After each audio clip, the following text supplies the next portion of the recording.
দীর্ঘ ৮ বছর পর সুপ্রিম কোর্টে জয়ী হলেন শিবরঞ্জনী সন্তোষ। তিনি তার প্রচেষ্টায় মার্কেটে এসে যাওয়া নকল ওআরএস এর ব্যবসার প্রতিবাদে তিনি দীর্ঘ ৮ বছর পর জয়ী লাভ করলেন। মার্কেটে বিভিন্ন ধরনের ওআরএস এর প্যাকেটেড বা লিকুইড আপনারা দেখতে পাবেন, যা WHO বিশ্ব সংস্থার অনুমোদন ছাড়াই মার্কেটে ব্যবসা করে বেড়াচ্ছে। Thank you so much. It's been 8 years I persisted and we have won it.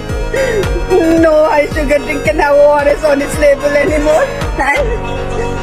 And they cannot sell any single drink right from now.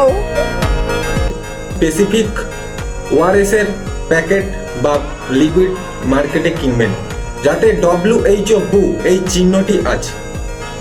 আপনি কি এই লোকাল ওআরএস গুলোকে বাড়ি নিয়ে আসতেন?